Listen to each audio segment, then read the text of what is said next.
This is me from the future. I realized watching this video through that I didn't really talk very much about my pregnancy. And so I was just going to do like a really quick little voiceover thing to talk about. So I never even mentioned how far along I was in this video. I am 39 weeks and a day. Um, the next day, January 20th, was the day I went in to go get a elective induction.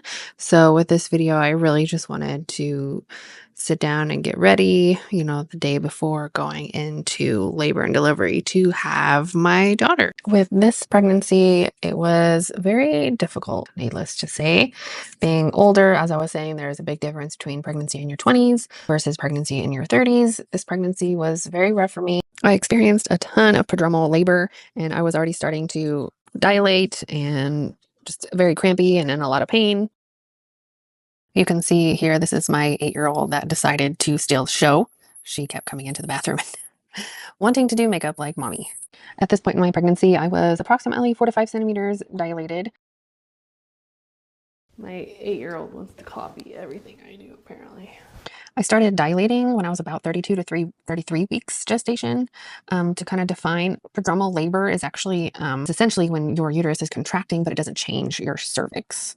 Prodromal labor for me started about 27 weeks gestation. I went to labor and delivery quite a few times because I was having consistent contractions. They say if you're having contractions for 3 to 5 minutes to go in, and that happened quite often. So I went into labor and delivery quite a few times. And with it being my third pregnancy, I wasn't about ready to have a baby in the car. So my doctor explained to me that some moms contract more than others, especially with the consecutive pregnancies. They told me specifically that I had an irritable uterus, is how they described it to me. I was having, like I said, prodromal labor, contractions. I was just in constant pain. I was also being treated for a slip disc. I was going to physical therapy twice a week up until like a week before she was born. What started as sciatica down my left hip, left butt cheek area, turned into me not being able to walk practically. I was losing feeling down one of my legs, and it made it very difficult to walk. Due to that, I had to be put on light duty at work, where I was basically just sitting at a desk versus walking around taking care of patients. I also had to start my maternity leave early. Because the pain was just way too much. I was basically bedridden there at the end.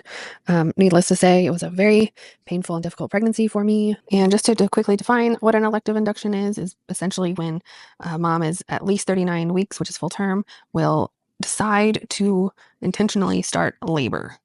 Of course, at the hospital with doctors present. And there has to be certain criteria you have to fit into to get an elective induction.